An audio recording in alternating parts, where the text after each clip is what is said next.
प्यारे विद्यार्थियों, मैं डॉक्टर नेमीचंद कुमावत, राजकीय महाविद्यालय रायपुर भीलवाड़ा की कक्षा बीए प्रथम वर्ष विषय हिंदी साहित्य के प्रथम प्रश्न पत्र में आप सभी का हार्दिक अभिनंदन और स्वागत करता हूं। आज इस ऑनलाइन कक्षा में हम काव्य गुणों का विस्तार से अध्ययन करेंगे। इससे पूर्व हमारी 5 ऑनलाइन कक्षाएं हो चुकी है जो जुलाई के पाठ्यक्रम पर आधारित है, और इस जुलाई के पाठ्यक्रम में काव्य गुण भी आपके सम्मिलित हैं। इससे पूर्व हमने अलंकारों पर 3 ऑनलाइन क्लासें, एक छंद विषय पर ऑनलाइन क्लास और एक शब्द शक्तियों पर ऑनलाइन क्लास हुई है। यानी कुल 5 ऑनलाइन क्लासें हो चुकी है और ये 6ठी क्लास जो जुलाई के पाठ्यक्रम पर ही आधारित है काव्य गुणों पर आज हम चर्चा करने जा रहे हैं। प्यारे विद्यार्थियों, ध्यान से सुनिए। काव्य गुणों पर 5 अंकों का एक प्रश्न आता है परीक्षा में, जिसमें काव्य को परिभाषित करते हुए इसके प्रकार लिखिए और प्रकारों को सोदाहरण समझाइए। तो यहाँ एक एक काव्य गुण जो 3 प्रकार के, उनमें सभी में पर्याप्त उदाहरण दे रखे हैं। उनमें से आपको परीक्षा में केवल एक ही उदाहरण देना पर्याप्त होगा और 5 में से 5 नंबर लाए जा सकते हैं। अब हम शुरू करने जा रहे हैं काव्य गुण। काव्य गुण किसे कहते हैं, सबसे पहले तो इसको देखिए, क्योंकि अलंकार जो है काव्य के बाहरी सौंदर्य को बढ़ाने वाले होते हैं, जबकि काव्य गुण काव्य के आंतरिक सौंदर्य में वृद्धि करने वाले शोभाकारक तत्व हैं, इसे आत्मिक धर्म कह सकते हैं, जो काव्य की उत्कृष्टता में वृद्धि करते हैं, रसानुभूति में सहयोग करते हैं। उन्हें काव्य गुण कहा जाता है। आचार्य विश्वनाथ जी ने रस को काव्य की आत्मा कहा है और इस आत्मा के सहधर्मी तत्वों को, जो रसानुभूति में सहयोग करते हैं, उन्हें काव्य गुण कहा जाता है। जिस प्रकार रसहीन काव्य मृतक शरीर के समान होता है, उसी प्रकार गुणों से रहित काव्य भी नीरस होता है। गुण रस के सहधर्मी होते हैं। काव्य में गुणों की स्थिति स्थिर मानी जाती है।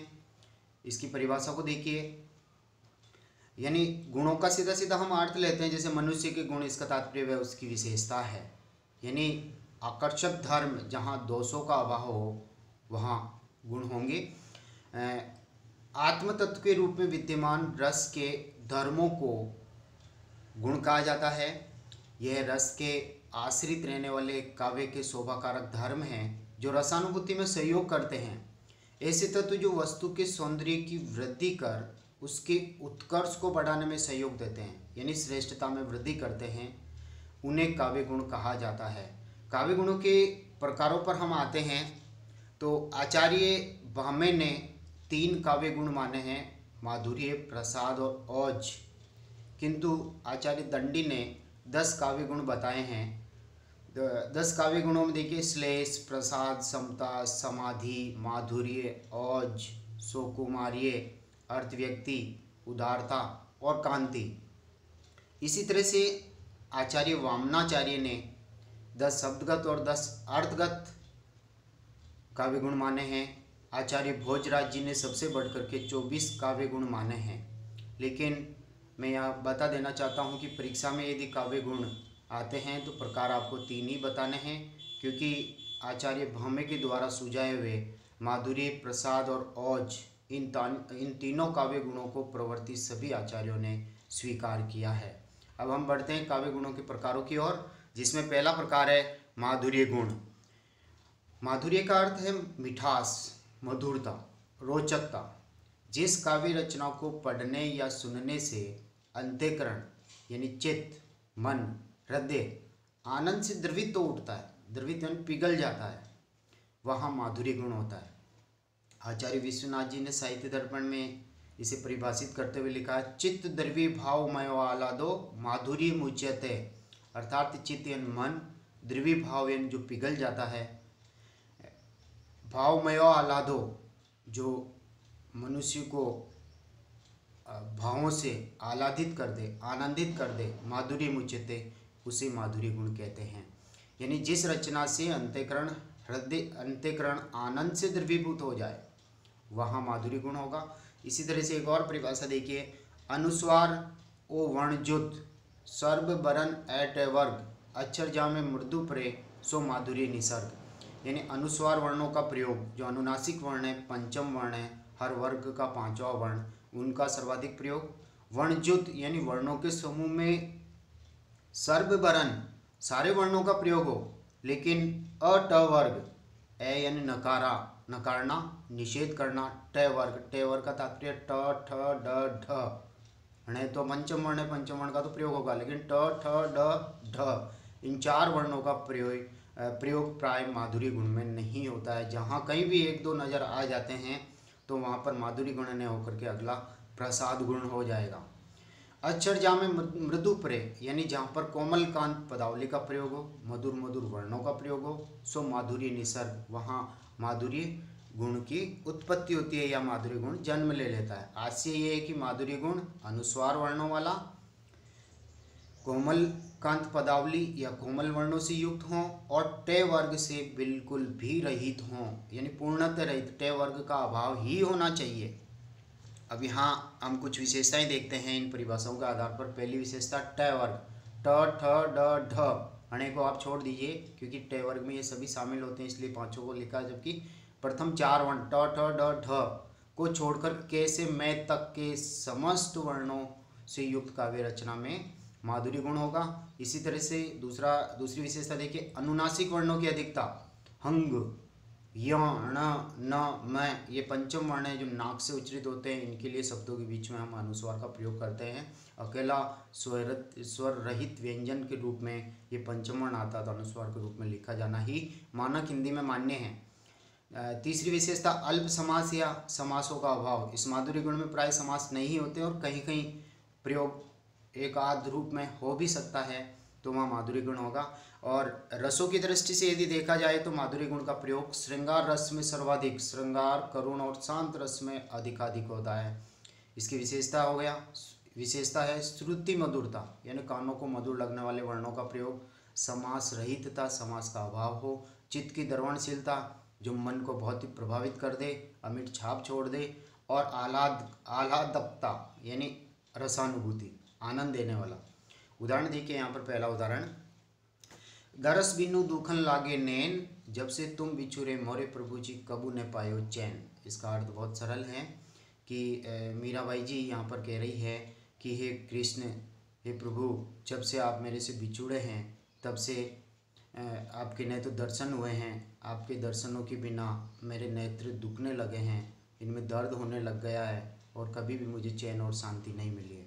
इसमें देखिए कि वर्ण जो अनुनासिक वर्ण है, जैसे दरस बिनु, नू में अनुनासिक और दुखन में ने, लागे नैन नैन ने ने दोनों, तो जहाँ जहाँ रेखांकित है नीचे अंडरलाइन की हुई है वह अनुनासिक वर्ण है, मैं ने आदि।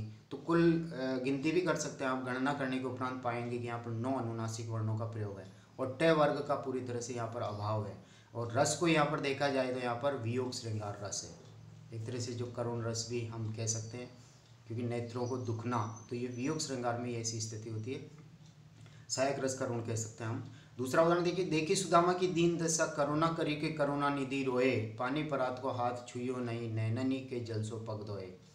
जब सुदामा जी अपने मित्र कृष्ण से मिलने के लिए द्वारिकापुरी जाते हैं और वहाँ कृष्ण और सुदामा का जो मिलन होता है और उसमें कृष्ण जी की क्या दशा होती है, यहाँ पर करुण रस की अभिव्यक्ति है। देखिए सुदामा की दीन दशा, अर्थात सुदामा की दयनीय दशा को देख करके करुणा करी के करुणा निधि रोए, जो दूसरों पर दया दिखाने वाले वह स्वयं करुणा निधि, करुणा का खजाना, वो रोने लगे। और ये करुणा निधि शब्द में यहाँ पर अल्प समास है, समास कह सकते हैं हम, करुणा रूपी निधि यानी दया रूपी निधि, और यहाँ पर कर्मधारय समास है। पानी परात को हाथ छुइयो नहीं, यानी न तो पानी के हाथ लगाए न परात के हाथ लगाए, छुइयो नहीं नैननी के जल सो पग धोए, अर्थात कहने का तात्पर्य अपने नेत्रों के जल से ही सुदामा के पैरों को उन्होंने धोया। तो कितना करुण रस है यहाँ पर, आंखों से अश्रुधारा प्रवाहित हो रही है कृष्ण के। तीसरा उदाहरण देखिए यहाँ पर, सॉरी, इस दूसरे उदाहरण में आप देखिए, जहाँ जहाँ अंडरलाइन कर रही कि सुदामा में मैं, दीन में न, करुणा में ना, करुणा निधि करुणा में ना, निधि का नी, इसी तरह से जहाँ जहाँ रेखांकित पद है वह सभी में प्राय इनकी गणना करने पर 9 अनुनासिक वर्णों का यहाँ पर प्रयोग है। 9 अनुनासिक वर्णों का प्रयोग है।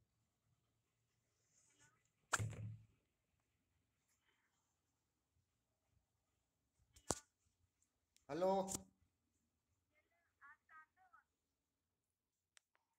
घर पे। प्यारे विद्यार्थियों, समझ चाहता हूँ, अत्यावश्यक फोन आ गया था। तो हम चर्चा कर रहे थे काव्य गुणों की, जिसमें माधुर्य गुण पर हम चर्चा कर रहे थे, और तीन उदाहरणों को, दो उदाहरणों को हम दे चुके थे। तीसरा है, चंचल किशोर सुंदरता की करती रहती मैं रखवाली, मैं वह हल्की सी मसलन हूँ जो करती कानों की जो बनती कानों की लाली। ये कामायनी के जयशंकर प्रसाद द्वारा रचित कामायनी के लज्जा सर्ग की पंक्तियां हैं, जिसमें चंचल किशोर सुंदरता की करती रहती मैं, यानी लज्जा जो है सुंदरता की रक्षा करती है, रखवाली है, रक्षक है, मैं वह हल्की सी मसलन मसलन हूँ जो बनती कानों की लाली, जो नायिका के लज्जा का आगमन होने के कारण नायिका के सौंदर्य में वृद्धि होती है। और अगला तीसरा उदाहरण देखिए, निरख सकी ये खंजन आए फेरे उन मेरे मन भावन ने नयन इधर मन भाए। ये मैथिली शरण गुप्त जी के द्वारा लिखे साकेत महाकाव्य के उर्मिला वियोग वर्णन खंड से लिया गया है। और इसमें अ, उर्मिला अपनी सखियों से कह रही है कि देख देख सखी, ये खंजन पक्षी आए हैं, जो मेरे उन प्रिय लक्ष्मण ने इधर नेत्र फेरे हैं, इसलिए मन भावन पक्षी उधर से ही इधर आए हैं। और अगला उदाहरण देखिए, अबला जीवन हाय तुम्हारी यही कहानी, आंचल में है दूध और आंखों में पानी। ये भी मैथिली शरण गुप्त जी के यशोधरा खंड काव्य की पंक्तियां हैं, जिसमें नारी का करुण रस में चित्रण किया गया है। इसी तरह से, नहीं प्राग नहीं मधुर मधु नहीं विकास की ही काल, अली कली सो बंध्यो आगे कौन हवाल। ये रीतिकाल के रीति सिद्ध कवि बिहारी सतसई की पंक्तियां हैं, बिहारी जी द्वारा रचित। तो इन सभी उदाहरणों में से जो आपको सरल उदाहरण लगता है, एक या दो, एक उदाहरण बहुत पर्याप्त होता है, क्योंकि तीन काव्य गुण हैं और तीनों की परिभाषा देते हुए तीनों में एक उदाहरण देना पर्याप्त है। ये आपके अतिरिक्त पठन सामग्री आपके सामने प्रस्तुत है, जिनमें आप अच्छी तरह से अध्ययन कर सकते हैं। सभी में अनुनासिक वर्णों का प्रयोग देखिए, सभी में ट वर्ग का अभाव है, समासों का प्राय अभाव है, अनुनासिक वर्णों की अधिकता है, और श्रृंगार करुण रस में इनका अधिकाधिक प्रयोग होता है, शांत रस में भी। आगे देखिए, दूसरा जो का गुण का प्रकार है प्रसाद गुण। प्रसाद का अर्थ है कृपा, यानी प्रसन्नता, स्वच्छता, पावनता, दया। जहाँ सरल तथा सुबोध शब्दों से वाक्य रचना की जाती है, जिनके अर्थ सरल और स्पष्ट होते हैं, पढ़ते ही अर्थ तत्काल समझ में आ जाता है, यानी चित्त पर प्रभाव डालकर मन को प्रसन्न करने वाली काव्य पंक्तियों में प्रसाद गुण होता है। जैसे सूखा हुआ ईंधन लकड़ियां हैं, और उसमें तत्काल अग्नि की भांति तत्काल अग्नि पकड़ लेती है, उसी तरह से अर्थ भी समझ में आ जाता है। स्वच्छ जल में निहित वस्तु की भांति, यानी स्वच्छ जल है, पवित्र जल है, और उसमें कोई वस्तु पड़ी हुई है तो वो तुरंत स्पष्ट दिखाई दे जाती है। उसी तरह से इस प्रसाद गुण में रचित काव्य रचना को पढ़ते हुए चित्त पर तत्काल प्रभाव डाल करके मनुष्य की समझ में आ जाती है, तो वहाँ प्रसाद गुण होता है। यानी काव्य रचना बहुत शिथिल होती है, साधारण सी होती है, इतनी कसावट उसमें नहीं होती है, आम व्यक्ति की अच्छी तरह से वो समझ में आने वाली होती है। प्रसाद गुण का जो प्रयोग होता है वो प्राय सभी रसों में होता है, लेकिन श्रृंगार, अद्भुत, शांत, हास्य और करुण रस में इसका अधिकाधिक प्रयोग देखने को मिलता है। पहला उदाहरण देखिए, जाकी रही भावना जैसी प्रभु मूरत देखी तीन तेसी। यहाँ शांत रस का प्रयोग है। जाकी रही भावना जैसी प्रभु मूरत देखी तीन तेसी, यानी जिसकी जैसी भावना है उसको प्रभु के दर्शन वैसे ही होते हैं, और पढ़ते ही तुरंत अशिक्षित व्यक्ति के भी समझ में आ जाएगा ये। दूसरा उदाहरण देखिए, उठो हिंदुओं अपने बल को संभालो, दशा हिंदी भाषा की कुछ देखो भालो। यानी यहाँ पर करुण रस की झांकी है, और हिंदी भाषा की जो दशा बिगड़ी हुई है, ये एक तरह से भारतेंदु युग की पंक्तियां हैं, और उस समय हिंदी की स्थिति बड़ी दयनीय थी, और वो धीरे धीरे उठ करके खड़ी हो रही थी, और सभी लोगों का, कवि गणों का आह्वान किया है वर्तमान युग के कवियों ने। तो उठो हिंदुओं, अपने बल को संभालो, दशा हिंदी भाषा की कुछ देखो भालो, जमाना जमाने के धक्कों से इसको उठा लो, सपूती दिखा दो झपट कर उठा लो, प्रेम से छाती से इसको लगा लो, हृदय के सिंहासन पे इसको बिठा लो। अर्थात इस भाषा का प्रयोग कीजिए ताकि इस भाषा की स्थिति में सुधार आ सके। तो यहाँ पर अंडरलाइन देखिए, उठा, उठा में ठ, और बहुत ही सिंपल साधारण, जैसे बिठा लो, ठा, ठे ठे वर्ण की आवृत्ति मतलब ठे वर्णों का प्रयोग होने के कारण टे वर्ग के वर्णों का प्रयोग होने के कारण यहाँ पर प्रसाद गुण है। और हम आगे बढ़ते हैं अगले उदाहरण की ओर। यहाँ देखिए महादेव वर्मा जी ने जो बदली कविता लिखी उसका एक अंश है। विस्तृत नभ का कोई कोना, यानी विशाल आकाश का कोई कोना मेरा न कभी अपना होना। यानी यहाँ पर बदली के माध्यम से महादेव वर्मा ने मनुष्य की व्यक्तित्व की परिभाषा दी है कि ये पूरे आकाश की भांति जो संसार है किसी भी कोने में, जिसे मनुष्य अपना नहीं कह सकता है, आया है ईश्वर के घर से, तो वैसे ही खाली हाथ ही उसको जाना है, यहाँ की चीजें यहीं रह जाएगी।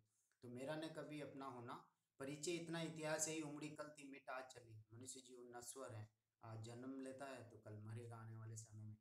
तो केवल परिचय है, बदली की भांति है, बदली आज इधर उस कोने में इधर उधर जन्म लेती है और वापस विलुप्त हो जाती है। उसी तरह से मनुष्य का जन्म होता है और वो वापस मरण को प्राप्त हो जाता है। शांत और करुण, शांत रस की झांकी है एक तरह से यहाँ पर।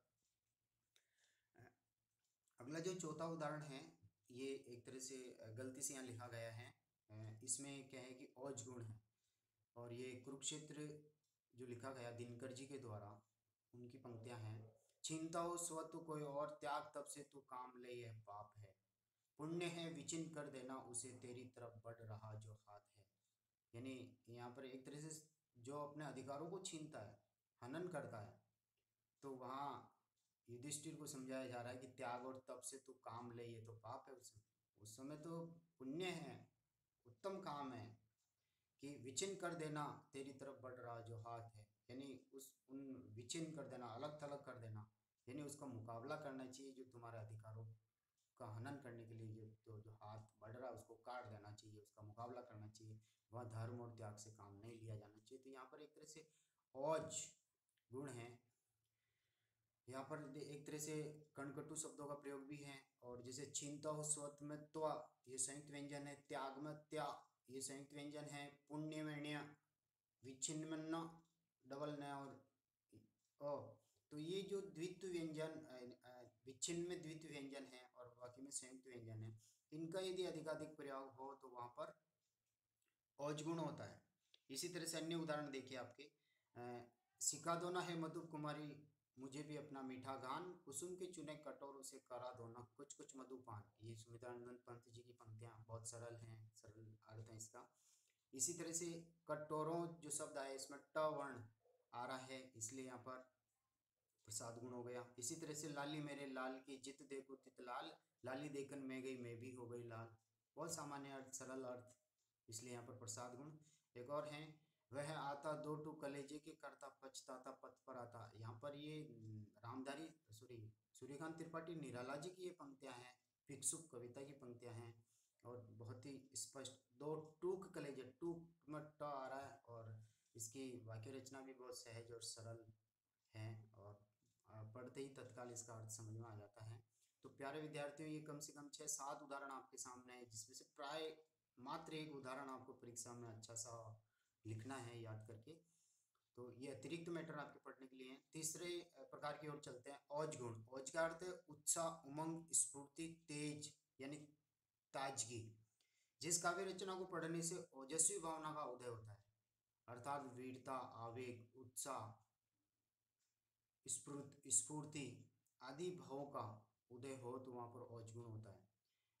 जैसे हम देख रहे हैं यहाँ पर, ऐसा काव्य जिनके अर्थ से वीरता, उत्साह आदि का जागरण हो, कणकटु शब्दों का प्रयोग हो, दीर्घ समासों का प्रयोग अधिक हो, संयुक्त और द्वित्व वर्णों का आधिक्य हो, तो वहाँ औजगुण होता है। यानी संयुक्त अक्षरों का प्रयोग होना चाहिए, द्वित्व व्यंजन वहां पर होने चाहिए, एक तरह से कणकटु शब्दावली का प्रयोग, दीर्घ समासों का प्रयोग, टे वर्ग की अधिकता, चित्त को उद्दीप्त करने वाली शैली का प्रयोग, तो वहाँ प्राय औज गुण होता है। और इसका प्रयोग भयानक, वीर रस, विभत्स रस और रौद्र रस में अधिकाधिक होता है। हाँ, देखिए यहाँ पर पहला उदाहरण, कभी कुछ ऐसी तान सुनाओ जिससे उथल पुथल मच जाए, नभ का वक्ष स्थल फट जाए, तारे टूक टूक हो जाए। यानी ये बाल कृष्ण शर्मा नवीन जी की पंक्तियां हैं एक तरह से।